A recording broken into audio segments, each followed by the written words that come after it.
Von Kempelen y su descubrimiento, por Edgar Allan Poe. Tras el minucioso y estudiado artículo de Arago, por no decir nada del sumario aparecido en Silliman's Journal, junto con la detallada exposición recién publicada por el teniente Maury, nadie supondrá, desde luego, que al ofrecer unas pocas y apresuradas observaciones en relación al descubrimiento de Von Kempelen, pretendo considerar el tema desde un punto de vista científico.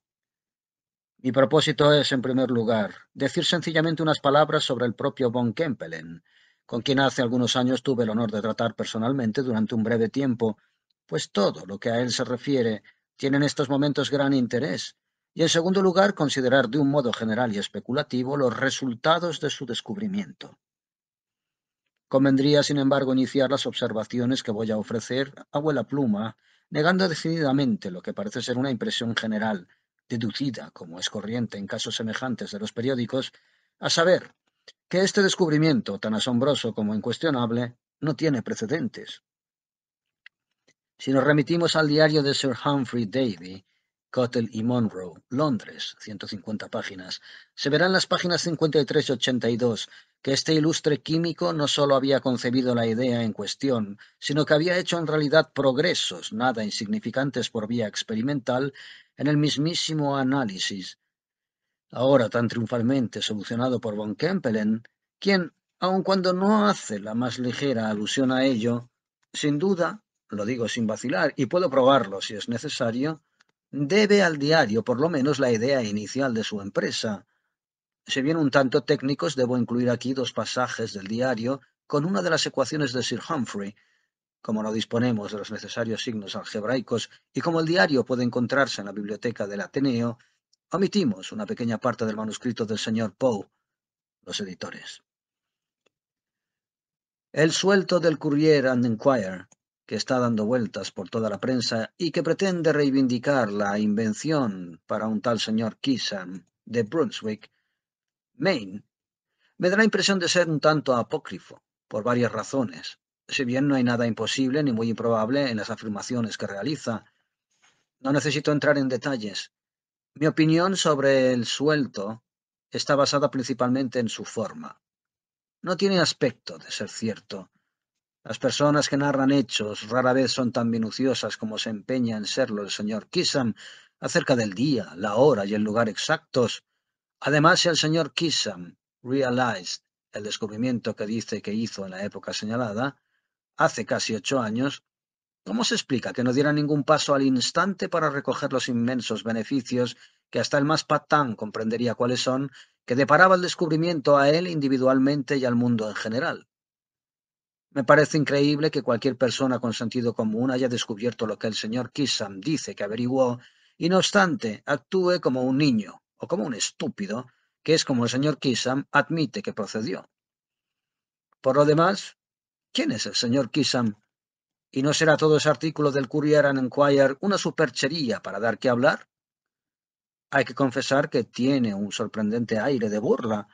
En mi humilde opinión, no hay que concederle mucho crédito, y si no supiese perfectamente por experiencia con qué facilidad se dejan embaucar los hombres de ciencia por cuestiones que están fuera de su campo habitual de investigación, me sentiría profundamente asombrado al ver que un químico tan eminente como el profesor Draper discute con tanta seriedad las pretensiones del señor Kissam al descubrimiento. Pero volvamos al diario de Sir Humphrey Davy. Este folleto no estaba destinado a que lo leyera el público, ni siquiera la muerte del autor, como cualquier persona versada en composición literaria podrá comprobar con un brevísimo examen de su estilo. En la página 13, por ejemplo, hacia la mitad, leemos lo siguiente con respecto a sus investigaciones sobre el nitrógeno y el protóxido. En menos de medio minuto, mientras la respiración era continuada, disminuyó gradualmente y fueron seguidas por análoga a una suave presión en los músculos. Que la respiración no disminuyó no solo es claro por el contexto subsiguiente, sino por el uso del plural fueron. La frase, sin duda alguna, daba a entender lo siguiente: en menos de medio minuto, mientras la respiración era continuada, estas sensaciones disminuyeron gradualmente y fueron seguidas por otra sensación análoga a una suave presión en todos los músculos. Un centenar de ejemplos similares vienen a mostrar que el manuscrito, publicado tan a la ligera Era simplemente un cuaderno de borradores, destinado únicamente al uso personal del escritor, pero un examen del panfleto convencerá a todas personas pensantes de la verdad de mi sugerencia. El hecho es que Sir Humphrey Davy era el último hombre en el mundo para comprometerse sobre tópicos científicos. No solo sentía una aversión extraordinaria hacia la charlatanería, sino que tenía un temor morboso a parecer empírico, de manera que, por muy convencido que hubiese estado de hallarse en el buen camino respecto al asunto en cuestión, nunca lo habría hecho público hasta no tenerlo todo preparado para una demostración práctica. En realidad, creo que habría pasado muy mal sus últimos momentos de sospechar que sus deseos relativos a que se quemase ese diario, lleno de especulaciones no probadas, no iban a cumplirse, como parece que ocurrió. Digo sus deseos, pues no creo que quepa duda de que él tenía intención de incluir ese cuaderno entre los distintos papeles destinados a ser quemados. Si la agenda escapó de las llamas, por suerte o por desgracia, es cosa que aún está por ver. Que los pasajes citados arriba, junto con los otros similares a los que he hecho referencia, dieron a von Kempelen la idea, no tengo la menor duda de ello, pero repito que aún queda por ver si este importantísimo descubrimiento, importantísimo en cualquier circunstancia, resultará a la larga provechoso o perjudicial para la humanidad. Que von Kempelen y sus inmediatos amigos recogerán una rica cosecha, sería tonto dudarlo. Difícilmente serían tan necios como para no engordar a tiempo, haciendo grandes compras de inmuebles y tierras, amén de otras propiedades de valor intrínseco. En la breve relación de von Kempelen, que apareció en el Home Journal y que ha sido desde entonces profusamente copiada, parecen haberse cometido varios errores a partir del original alemán por parte del traductor, quien confiesa haber tomado el pasaje de un número reciente del Schnellspost de Presburgo. Evidentemente, Wille ha sido mal interpretado, como ocurre a menudo, y lo que el traductor transcribe como penas es probablemente Leiden, que en su auténtica versión, sufrimientos, daría un sentido totalmente diferente al trabajo en su conjunto. Pero por supuesto casi todo esto son meras conjeturas por mi parte. Von Kempelen, sin embargo, está muy lejos de ser un misántropo, al menos en apariencia, indiferentemente de lo que pueda ser en realidad. Mi relación con él fue absolutamente casual y apenas estoy autorizado a decir que le conozco. Pero haber visto y hablado con un hombre de notoriedad tan prodigiosa como la que ha alcanzado o alcanzará en pocos días, no es un asunto de poca monta en los tiempos que corren. The Literary World habla de él, lleno de convicción, como de alguien natural de Presburgo, confundido quizá por la información del Home Journal, pero me complace poder afirmar positivamente que nació en Utica, en el estado de Nueva York, aunque, según creo, su padre y su madre son presburgueses de origen. La familia está relacionada de algún modo con Maelzel, el hombre del autómata ajedrecista. Si no estamos errados, el nombre del inventor del ajedrecista era Kempelen. Von Kempelen, o algo parecido. Físicamente es bajo y corpulento, con unos ojos azules grandes y saltones, cabello y patillas de un rubio arena, boca grande pero agradable, hermosos dientes y creo que nariz romana. Hay algún defecto en algunos de sus pies. Se expresa francamente y sus modales tienen mucho de bonhomie. En conjunto, en su manera de hablar y de comportarse, parece tener tan poco de misántropo como cualquier otro hombre que yo haya visto. Estuvimos juntos durante una semana, hará unos 6 años, en el Ears Hotel, en Providence, Rhode Island, y presumo que conversé con él 3 o 4 horas en total, repartidas en varias ocasiones.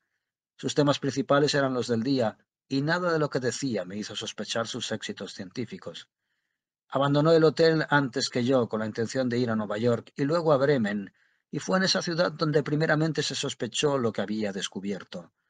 Eso es poco, más o menos, cuanto sé personalmente de la ahora inmortal von Kempelen, pero he pensado que incluso estos pocos detalles podrían encerrar interés para el público. Hay pocas dudas de que la mayoría de los maravillosos rumores que circulan sobre este asunto son puras invenciones, merecedoras de un crédito semejante al de la historia de la lámpara de Aladino. Y no obstante, en un caso de este tipo, como en el caso de los descubrimientos en California, está claro que la verdad puede ser más extraña que la ficción. La siguiente anécdota por lo menos está tan acreditada que podemos admitirla implícitamente. Durante su estancia en Bremen, Von Kempelen nunca vivió excesivamente bien y a menudo, como era bien conocido, hubo de recurrir a subterfugios extremos para procurarse insignificantes sumas. Cuando se produjo el gran escándalo motivado por la falsificación en la casa Goodsmouth and Company, las sospechas se centraron en Von Kempelen porque había comprado una gran finca en la calle Gasperich y se había negado a explicar, cuando le preguntaron, de dónde había sacado el dinero de la compra. Finalmente le arrestaron, pero como no existían pruebas decisivas contra él, le dejaron en libertad.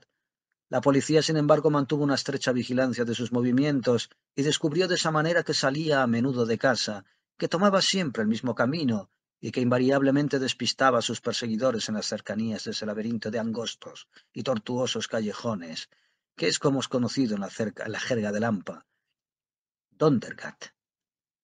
Finalmente, a fuerza de gran perseverancia, pudieron seguirle hasta el desván de una vieja casa de 7 pisos en una callejuela llamada Flatsplatz, y entrando de improviso le sorprendieron tal como imaginaban, entregado a sus operaciones de falsificador de moneda.